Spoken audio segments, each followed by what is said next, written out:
आपका? जी राजेश मीणा। कहाँ के रहने वाले हैं? जी राजस्थान। राजस्थान के रहने वाले। अब 2024 के लोकसभा चुनाव आने वाले हैं। आपको क्या लगता है इस समय कौन सी राजनीतिक पार्टी जिसका पलड़ा सबसे ज्यादा भारी है? जी बीजेपी का है, बेशक कोई दिक्कत ही नहीं है इसमें। ऐसा क्या लगता है कि भारतीय जनता पार्टी का इतना मजबूत पक्ष नजर आ रहा है? देखिए जी, ये लास्ट सत्र था, जो ये विंटर सत्र था, विंटर सेक्शन था, इसमें बहुत सारे बिल पास किए गए। वुमेन रिजर्वेशन बिल पास किया, और जम्मू कश्मीर जो बिल था वो पास किया, और भी काफ़ी सारे थे। अच्छा, अभी जो हिट एंड रन वाला जो मामला चल रहा है, अमित शाह जो बिल लेकर आए थे, जो कानून बनाया था, उसके विरुद्ध ट्रक ड्राइवरों ने हड़ताल कर दी। मात्र 2 दिन के अंदर सरकार को वापसी करनी पड़ी। हाँ जी, ये देखिए, ये तो थोड़ा नहीं होना चाहिए था।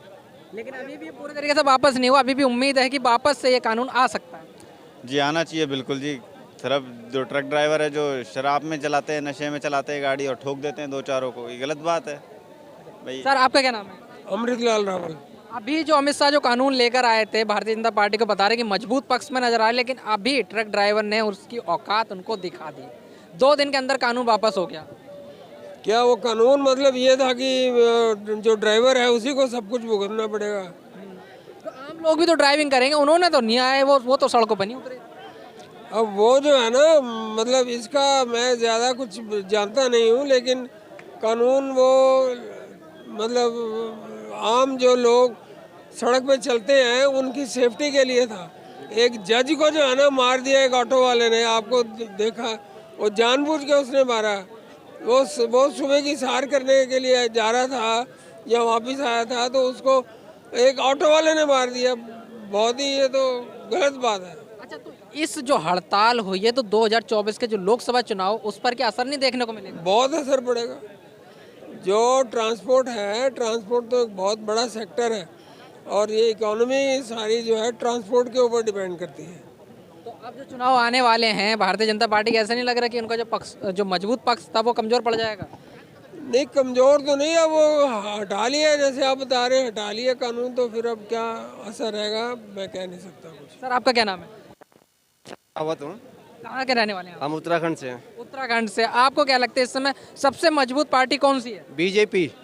बीजेपी। 2 दिन में असर दिख गया था बीजेपी को। बीजेपी है, आगे भी रहेगी, इस बार 400 से ऊपर। 456। लेकिन अभी एक कानून जो आया, उसके बाद तो भारतीय जनता पार्टी को अपने पैर वापस खींचने पड़े। कौन से? जो अभी हिट एंड रन का जब कानून लेकर आए थे Amit Shah. Hit and run का कोई नहीं, उनसे बात होगी जिनको थोड़ा सा बुरा लगा कि भाई हमसे गलतियां हो जाती हैं, लेकिन उसमें आपस में बात होगी। ऐसा नहीं, ये भी नहीं होना चाहिए कि मार के भाग जाए, है नहीं, मार के भाग जाए, लेकिन बात थोड़ा सा सभी की सहमति चाहिए होती। कानून कुछ कानून लेने भी पड़ सकते हैं। इस पर भी अभी ये है कि विचार किया जाएगा कानून पर। हाँ, विचार किया जाएगा, कानून पे विचार कर, ज़्यादा कर लोगों को अच्छा नहीं लगता तो उस पर विचार होना चाहिए। हैं? बीजेपी ने आज पूरे विश्व में नंबर 1 इकोनॉमी इंडिया की चल रही है। सारी इकोनॉमी फेल हो रही है, ठीक है। 70 साल में कांग्रेस ने 1 एम्स बनाया, आज 21 एम्स है। क्या? अरे तुम देख लो ना, रिकॉर्ड सब है, सब 21 एम्स बन गए हैं हर स्टेट में। हर स्टेट में IIMs खुले हुए हैं, हर स्टेट में IIT खुल गई है, ठीक है। और लोग कहते हैं कि रोजगार नहीं मिला, केवल सरकारी नौकरी को ही लोग देखते हैं, गवर्नमेंट। सर, यहाँ पर कहते हैं कि जो भारतीय जनता पार्टी है, वो राम मंदिर के नाम पर वोट मांगने की तैयारी में। हाँ जी, बिल्कुल सही बात है ये। तो ये सही है कि धर्म के नाम पर राजनीति करना? नहीं, बिल्कुल सही नहीं है। नहीं जी, बहुत ये हमारे कॉन्स्टिट्यूशन में लिखा हुआ है भाई, सेकुलरिज्म के बारे में। भारत सेकुलर नेशन है। और भी कई पार्टियां हैं, इतनी सारी पार्टी हैं। राहुल जी हैं, आपको वो नहीं लगता वो प्रधानमंत्री बनने चाहिए? जी देखिए, मैं इसके बारे में कुछ नहीं कहना चाहूँगा। जो अच्छा काम करे वो बनना चाहिए, लेकिन धर्म के काम करे वो बनना चाहिए। हाँ, मोदी जी अच्छा काम करे तो इसलिए वो बनने चाहिए। अच्छा काम करेंगे तो जो बनेगा, इसमें कोई शक नहीं है। 70 सालों में क्या कांग्रेस ने देश का विकास नहीं किया? मेट्रो वही लेकर आए थे देश में। जी मेट्रो तो नहीं लेके आए थे वो। दिल्ली की मेट्रो कौन लेकर आया था? जी वो पहले ही आ गई थी वो तो। कांग्रेस के काल में ही आई थी ना। हाँ, बीजेपी, मदन लाल खुराना। मदन, इनको ही पता है जी इस बारे में। मदन लाल खुराना ये कह रहे हैं, मेरे को इसकी जानकारी। लाल खुराना मदन लाल खुराना, हाँ जी, मदन लाल खुराना। कांग्रेस एवं उसकी बड़ाई करती है। कांग्रेस एवं उसका वो लेती है। कांग्रेस ने भैया देखो, विकास कांग्रेस ने भी किया। जो सरकार होगी कुछ ना कुछ तो करेगी वो, है ना? लेकिन आप आज़ादी के बाद इंडिया और देश भी देखो, इसी पीरियड में और देश भी आज़ाद हो, कहाँ पहुँचे। चाइना इंडिया से बाद में आज़ाद हुआ था, विकसित देश है ना, तो इंडिया क्यों नहीं है? अब इन 10 सालों में जो स्पीड इंडिया ने पकड़ी है, हम नहीं कहते कि कांग्रेस ने कुछ नहीं किया, कांग्रेस ने भी काफ़ी कुछ किया, लेकिन उसी स्पीड से नहीं किया। स्पीड अब पकड़ी है इंडिया ने, और इस स्पीड को रुकना नहीं चाहिए। 2024 में मोदी फिर आएगा और ये स्पीड आगे जाएगी, भारत को विकसित राष्ट्र बनेगा 2045 तक। कई लोग ऐसे जिनका मानना है अगर दोबारा से भारतीय जनता पार्टी आई तो देश खत्म हो जाएगा। देश कोई खत्म नहीं होगा। देश के जो पाकिस्तान वगैरह बाहरों इनसे ISO से मिले हुए हैं ना, वो खत्म हो जाएंगे, वो खत्म हो जाएंगे। देखो जहाँ से राम मंदिर की बात है, आज से 10 साल पहले कहते हैं कि ये कहते, इनका नारा है मंदिर वहीं बनाएंगे, कब बनाएंगे ये डेट नहीं बताते, क्योंकि ये बना ही नहीं सकते। अब डेट बता दी तो इनको प्रॉब्लम होगी कि धर्म की राम की राजनीति होती है। बीजेपी के ये 2-3 मुद्दे जो है ना शुरू से रहे कि हम राम मंदिर बनाएंगे, धारा 370 खत्म करेंगे, वो कर दिया। अब वो कर दिया तो ये करें, क्यों करा क्यों किया? ठीक है, ऐसा नहीं है, देश आगे जा रहा है। आज के टाइम पे हर इकोनॉमी फेल हो रही है और इंडिया की इकोनॉमी सबसे आगे जा रही है। ये सब मोदी के, ये गवर्नमेंट की पॉलिसी के कारण होता है। अब आप जो है, पहले भ्रष्टाचार कितना होता था, इन लोगों ने अपने कितनी प्रॉपर्टी बना दी। आज मोदी की प्रॉपर्टी देख लो कहाँ पे है, योगी की प्रॉपर्टी देख लो कहाँ पे है। आरोप लगा, आरोप की राजनीति चल रही है। धर्म की राजनीति तो बीजेपी का वो पॉलिसी है। शुरू से उन्होंने कहा हम हिंदू धर्म के लिए लड़ेंगे। यदि बीजेपी नहीं आती ना तो धीरे धीरे ये देश मुस्लिम धीरे धीरे परिवर्तन हो ही रहा था। पहले क्या बोलते थे कांग्रेस वाले, एक तो इकोनॉमी इन्होंने डाउन करी थी, इनकी एक लोग, कुछ लोग वहाँ पे जाके यूरोप में जाके बोलते Hindu model of economy India, मतलब जो इकोनॉमी फेल है, हिंदू मॉडल ऑफ इकोनॉमी। जबकि सरकार किसकी थी? कांग्रेस की थी। बदनामी किसकी होती थी? हिंदुओं की। अब जो इकोनॉमी आगे है, अब क्यों नहीं बोलते हिंदू मॉडल ऑफ इकोनॉमी? उस टाइम क्यों बोलते थे? सर आपका क्या नाम है? आदेश कुमार। 2024 के लोकसभा चुनाव आ रहे हैं, कौन पार्टी सबसे मजबूत नजर आ रही है? बीजेपी नजर आ रही है, इनके सामने कोई है नहीं। बीजेपी के सामने तो कौन सी पार्टी? बीजेपी नजर आ रही है मजबूत। तो कारण बताइए, ऐसा क्या करा है? क्या नहीं करा ये बताओ ना। ये नहीं करा। मोदी जी वर्ल्ड के नंबर 1 नेता हैं, विश्व गुरु हैं।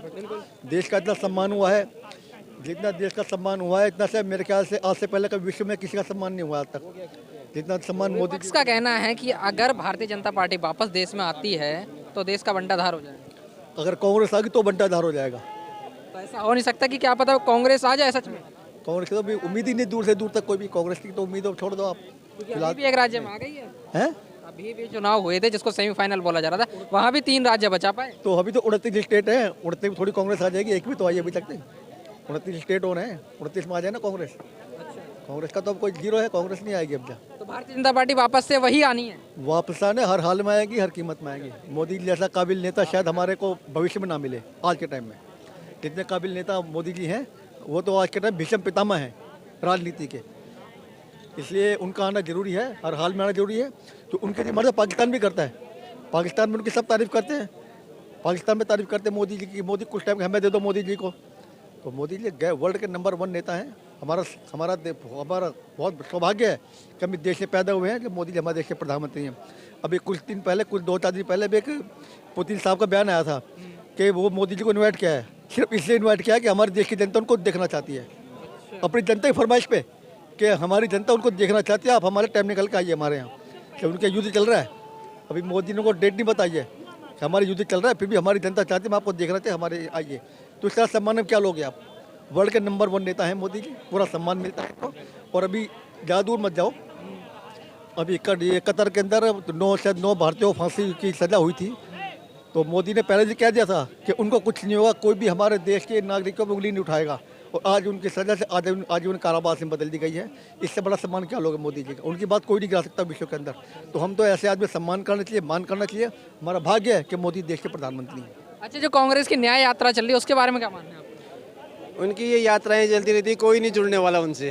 जोड़ो यात्रा में करोड़ों लोग जुड़े। ये कहते हैं मोहब्बत की दुकान तो इन्होंने जम्मू कश्मीर में भी फैला रखी थी। जब 89 में वहाँ से लोगों का पूरा हिंदुओं को बोला गया कि औरतें यहीं रह जाओ, आदमी यहाँ से निकल जाओ, कत्लेआम कर दिया इन्होंने। उस टाइम भी इनकी मोहब्बत की दुकान चल रही थी, और अब भी ये मोहब्बत की दुकान की कर रहे हैं। इनकी बात वही है, वो मशीन में आलू डालो और सोना निकाल। कोई गठबंधन नहीं है, ये ठगबंधन है, ठगबंधन है। देखो हर जहाँ राज्यों में ये सब भ्रष्टाचार इनके पहले भी होते थे, आगे भी करेंगे ये, इसलिए हैं।